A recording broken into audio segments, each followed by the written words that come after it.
Israel ও যুক্তরাষ্ট্র ভেবেছিল ইরানের জাতীয় নিরাপত্তা পরিষদের প্রভাবশালী চেয়ারম্যান আলী লারিজানিকে হত্যা করে দেশটির রাজনৈতিক ব্যবস্থায় অস্থিতিশীলতা সৃষ্টি করবে, কিন্তু সেই আশা অঙ্কুরেই শেষ।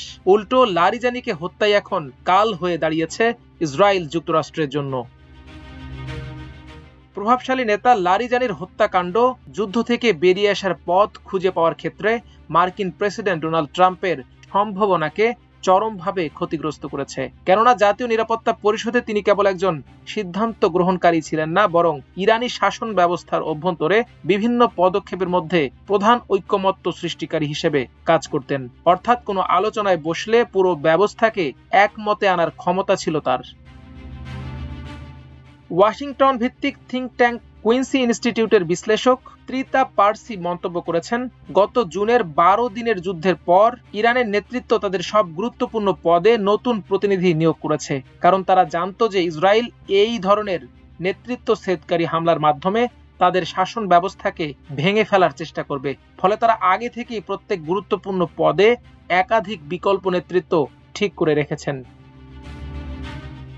ইরানের আইন অনুযায়ী দেশটির প্রেসিডেন্ট মাসুদ পেজেশকিয়ান পরবর্তী জাতীয় নিরাপত্তা উপদেষ্টা নিয়োগ দেবেন। এরই মধ্যে রাজনৈতিক মহলে জোর গুঞ্জন চলছে প্রভাবশালী ব্যক্তিত্ব সাইদ জালিলি এ পদে স্থলাভিষিক্ত হতে পারেন। জালিলি আগেও জাতীয় নিরাপত্তা উপদেষ্টার দায়িত্ব পালন করেছেন এবং ইরানের প্রধান পরমাণু আলোচনাকারী ছিলেন। বর্তমানে দেশটির এক্সপিডিয়েন্সি ডিসার্নমেন্ট কাউন্সিলের সদস্য তিনি। ইয়েল ইউনিভার্সিটির প্রভাষক, ইতিহাসবিদ ও ইরান বিষয়ক বিশ্লেষক আরশ আজিজি বলেন, জালিলি একজন কট্টরপন্থী নেতা। তিনি ইরানের বর্তমান শাসন ব্যবস্থার সবচেয়ে কট্টর পশ্চিমা বিরোধী অংশের নেতৃত্ব দিচ্ছেন। পার্সির মতে এই হত্যাকাণ্ডের ফলে ইরান সরকারের যুদ্ধ চালিয়ে যাওয়ার সক্ষমতা কমবে না, বরং এটি ট্রাম্পের জন্য বড় বিপদ হয়ে দাঁড়াবে। কারণ যুদ্ধ বন্ধের জন্য ট্রাম্পকে এমন কাউকে আলোচনার টেবিলে খুঁজে পেতে হবে যার কথা ইরানের পুরো ব্যবস্থা মেনে নেবে। লারিজানির মতো ব্যক্তিকে হারিয়ে সেই সম্ভাবনা এখন ফিকে হয়ে গেছে। উল্টো আরও যুদ্ধবাজ নেতৃত্বের মুখোমুখি হতে হবে ইসরায়েল যুক্তরাষ্ট্রকে। এদিকে জাতীয় নিরাপত্তা পরিষদের প্রভাবশালী নেতা আলী লারিজানিকে ইসরায়েলের হত্যা ইরানের নেতৃত্বের ওপর মারাত্মক আঘাত হানবে না বলে জানিয়েছেন দেশটির পররাষ্ট্রমন্ত্রী।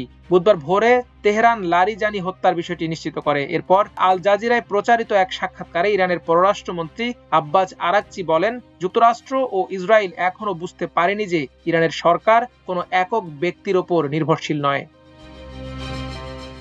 আরাকচি বলেন, আমি জানি না কেন আমেরিকা এবং ইসরায়েলিরা এখনো এই বিষয়টি বুঝতে পারেনি। ইসলামী প্রজাতন্ত্র ইরানের একটি শক্তিশালী রাজনৈতিক কাঠামো রয়েছে, যেখানে সুপ্রতিষ্ঠিত রাজনৈতিক, অর্থনৈতিক ও সামাজিক প্রতিষ্ঠানগুলো বিদ্যমান।